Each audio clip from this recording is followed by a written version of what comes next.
Salutations! My name is Becca and welcome to Words and Other Malarkey. This is Lessons from My Bookshelf, where I'm going through all the books in my home library talking about writing stuff. Oh god. This one was easy too, and I don't know why, this is the one that's worn me out somehow. So I don't know. Maybe I'm just tired in general. Anyways, this week I read 16, which is a short story collection edited by Donald R. Gallo, who actually sounds vaguely familiar, so maybe he's edited something else that I've read. But honestly, I don't have much to say about this one. This is going to be a lot of me just rambling about short stories in general, but let me just give you a brief synopsis. So this short story collection was written in the 80s, or compiled in the 80s, I should say, and it was, it's 16 short stories by 16 different young adult authors.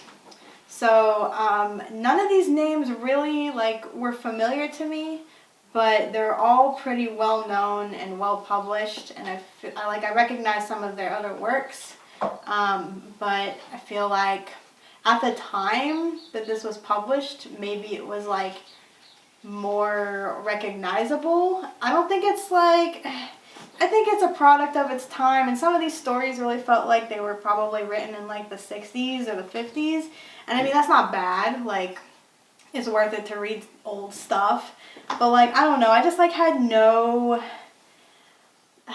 connection to it going in, because all these teenagers in these stories, so of course it's, most of the characters are teenagers. This is supposed to appeal to young adults.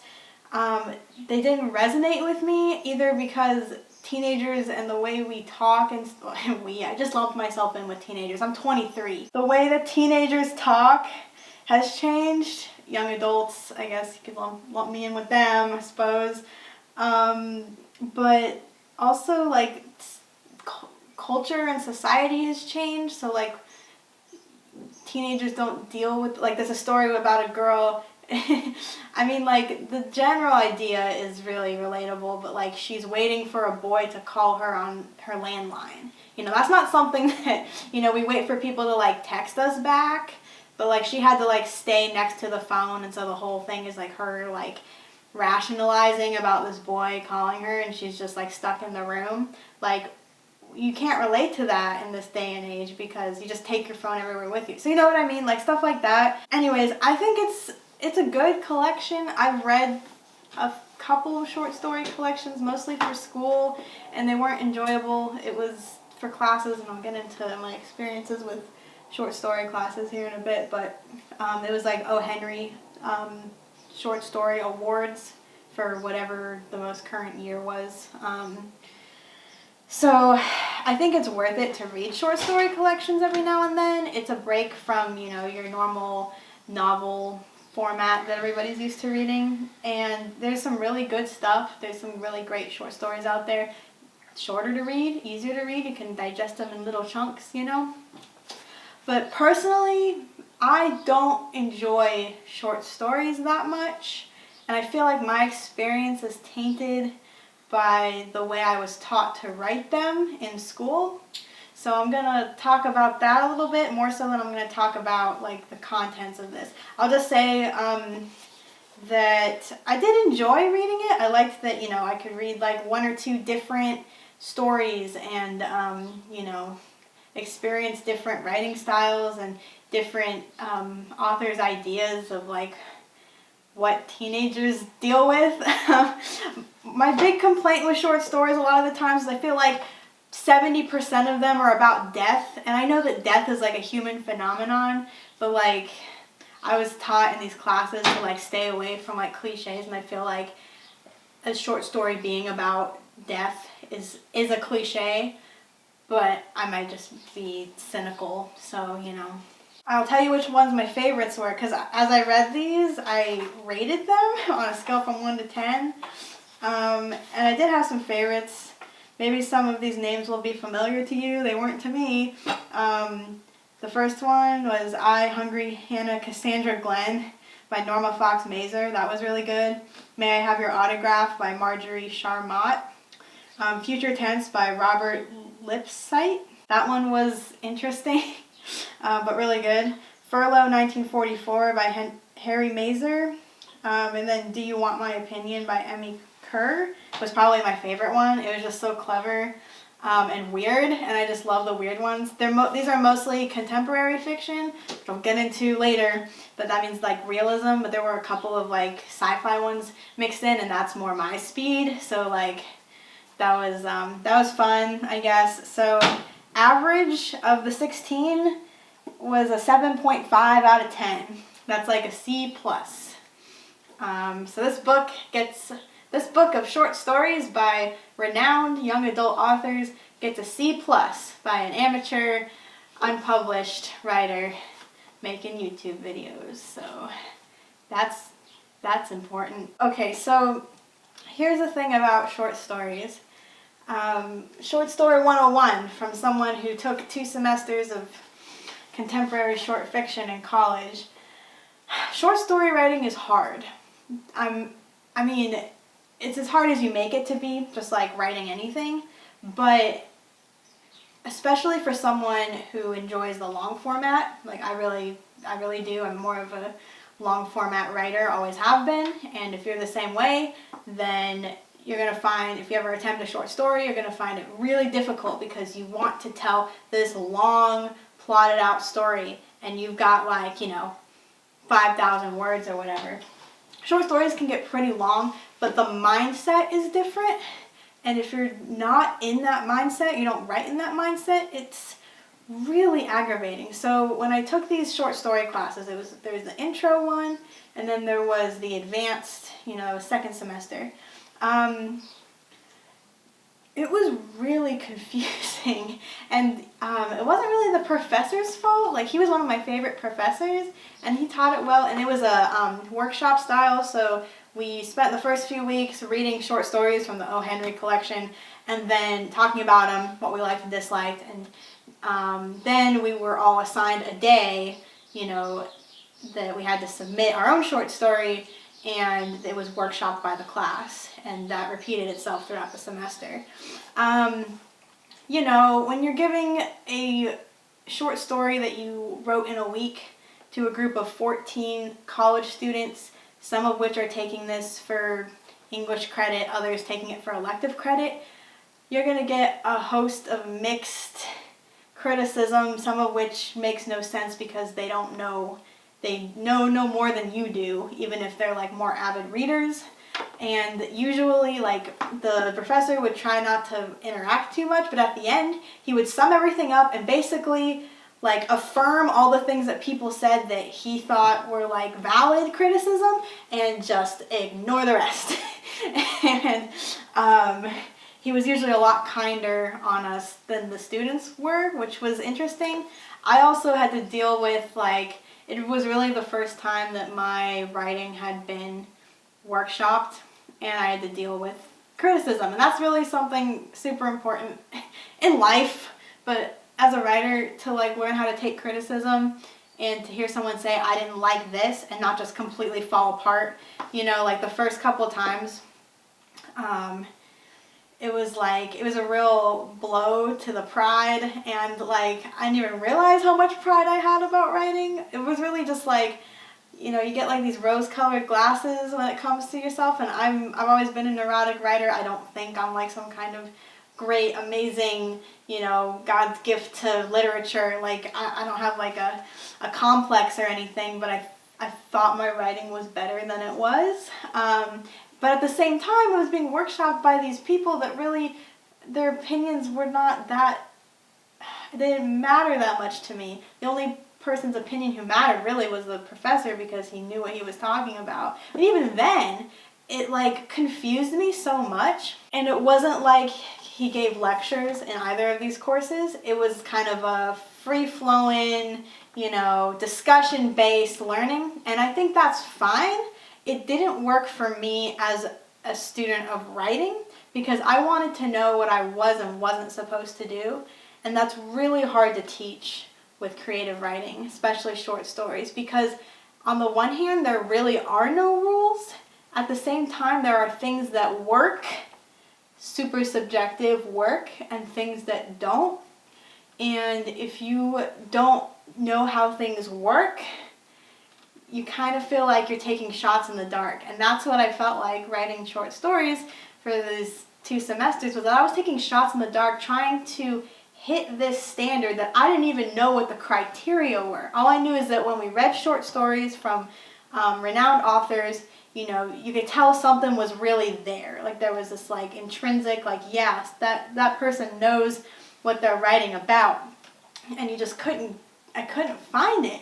And then I had to come to terms with the fact that myself personally am not a short story writer. Now, I'm also a hypocrite, so I still write short stories and post them on my blog, because honestly the whole experience taught me that like you should keep writing, you should like experiment with short stories and with different formats, and you should make people read them.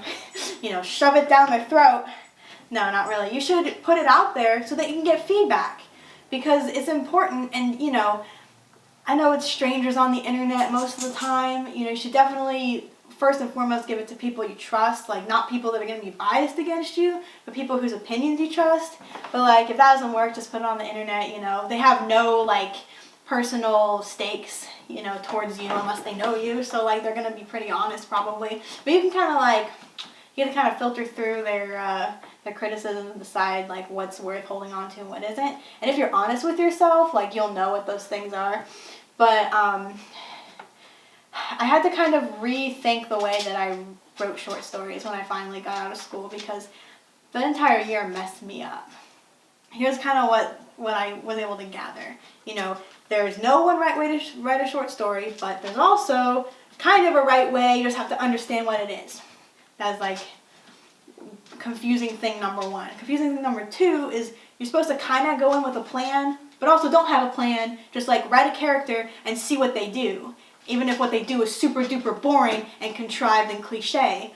And that's the other thing. Don't use cliches, but if you're gonna use cliches, like find a way to like turn it on its head, was a phrase that was used a lot, and make it different, but don't make it too obvious or it'll be ham-fisted. And oh yeah, make sure you have a theme, like make sure like there's a theme in there, but like don't like shove it down the reader's throat or they're gonna like get really annoyed and it's gonna be obvious that you're just trying to tell a moral lesson, even though like you should be teaching a moral lesson anyway, just in a really subtle, clever way. Also like don't make your language too flowery, but also like think about every single word you use, and don't be pretentious, but don't be too simplistic. Oh my god, it drove me insane. Do you see what I mean? And it wasn't like people were telling me these things directly.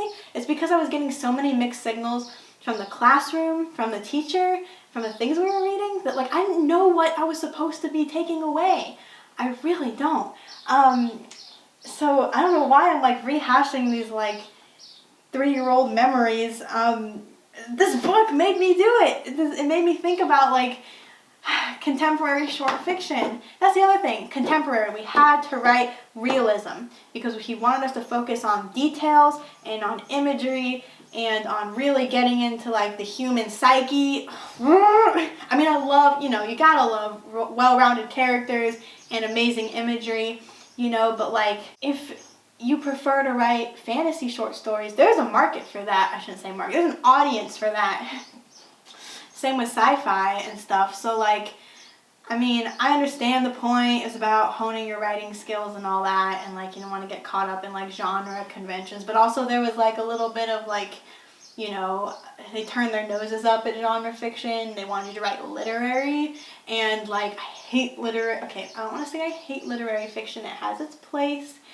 There's some really great stuff out there. I respect it. I had to read a lot of it. That's what you read in college mostly. But I am not a literary fiction writer. I don't think you have to be. And I did not enjoy being forced to write in that style. You know, like I could write in my voice, but I had to write in that genre. So, you know, it was all really good learning. And I know I'm kind of ranting. And I do have a point to this, I promise.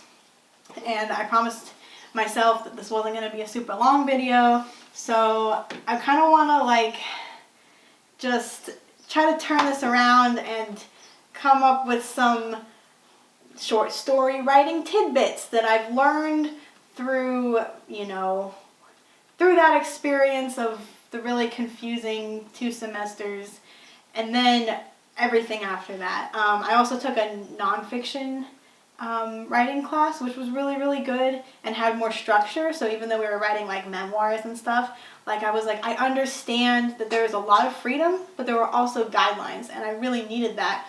And, you get to veer off. There's a lot of freedom, but you can't just feel like just pushed out into the water without a paddle. It's like, okay, anyways, back on track. So please take this with a grain of salt. I'm not a professional. I have never been published. I write a lot. I study the craft. I studied it in school. I study it outside of school. I'm just a person. This is my opinion, but it's also things I've observed, so I'm not just saying this because I think it's right, but do take it with a grain of salt because this is just coming from my observations.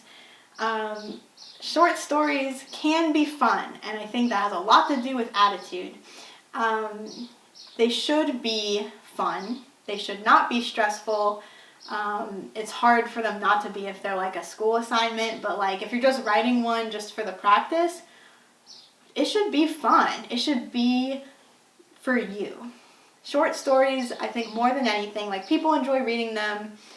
There's definitely still a market for them, but really the act of writing one is for you, the writer's benefit, because it allows you to experiment with ideas and with characters. It allows you to practice your writing and figure out what works and what doesn't. And I think that's really valuable, and it forces you to narrow in, because short story writing is so much more condensed, and you can only do so much in a shorter amount of time, so you really have to triage what's important and what's not. And it's a really good thing to have to do, because it makes you realize just how much you can actually leave out and still tell a really good story. And you have to decide what details are important, because you do not have the space, you don't have the time, and the reader doesn't have the time to learn everything about your character, in this 5,000, 10,000 word, whatever. So yeah, it's really great practice, and I encourage, I still try to write short stories when I really feel like I need to think outside the box, or I'm just messing around with an idea. And even if they're not good, and trust me, a lot of them aren't good, even the ones on my blog, I like them, I worked on them, I revised them, but are they great? Are they award winners? Are they even going to get published? Probably not, but they were so fun to write, and that's the point. It should be fun. Okay, another thing to remember that I have picked up through my, experience is that because you are limited, because it is a condensed format, you have to think of it like a microcosm of a story. You cannot tell something that goes beginning, middle, end, inciting incident, conflict, climax, resolution. It's a whole different structure. There should be some kind of conflict, probably, but you really have to think of it more like a scene or a chapter. And each chapter, if you're really writing good story beats, should have its own mini arc. There should be something that the characters are doing, some action that the characters are taking in that chapter and that scene to propel the plot forward. Obviously, a short story is, the plot is just within the short story itself. You're not really going anywhere unless you're writing a series of short stories. People do, serial format stuff. Anyways, so you have to think of it more like a scene. You have to pick and choose your details. You have to decide what is the salient.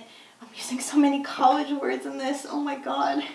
I haven't used the word salient in a long time. It's a college word to me. Anyways, you have to pick your salient features and decide what do I want to focus on, and then leave everything else out.